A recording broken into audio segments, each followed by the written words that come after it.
পাহাড়ি এলাকায় মেঘ বিস্ফোরণের ছোট জায়গায় হঠাৎ ব্যাপক বৃষ্টি নামে। আবহাওয়া বিজ্ঞানের মতে প্রতি ঘন্টায় 100 মিলিমিটার বা 4 ইঞ্চি বেশি বৃষ্টি হলেই তা ক্লাউড ব্লাস্ট বা মেঘ ভাঙা বৃষ্টি বলে। সম্প্রতি দক্ষিণ এশিয়া জুড়ে এই দুর্যোগ বাড়ছে।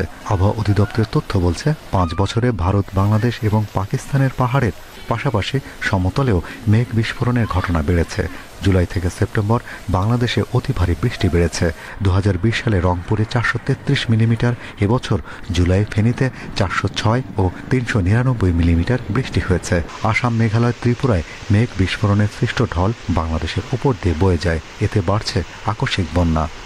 তাপমাত্রা যদি 1 ডিগ্রি পরিমাণ বৃদ্ধি পায় তাহলে এই সব যে স্বল্প সময় অধিক বৃষ্টিপাত, এটা একটা মেঘ বিস্ফোরণও এই আওতার মধ্যেই পড়ে। স্বল্প সময় ভারী বৃষ্টিপাত সংঘটিত হওয়ার ঘটনাগুলো 10% বৃদ্ধি পায়।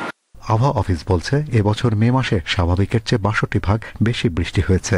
জুলাই জুড়ে 23 ভাগ বাড়লেও আগস্টে ছিল স্বাভাবিক বৃষ্টি। তবে সেপ্টেম্বরে বঙ্গোপসাগরে একটি নিম্নচাপ সৃষ্টি হতে পারে, এতে আবারও অতি ভারী বৃষ্টির শঙ্কা রয়েছে। তবে ঝড় বৃষ্টির পূর্বাভাস দেয়া গেলেও মেঘ বিস্ফোরণের পূর্বাভাস দেওয়া সম্ভব নয়।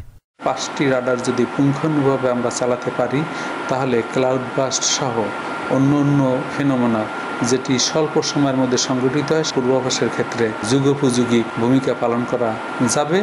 দরকার শুধু অত্যাধুনিক যন্ত্রপাতি, ইন্টিগ্রেশন এবং ক্যাপাসিটি বিল্ডিং বা স্কিলড আবহাওয়া বিজ্ঞানী।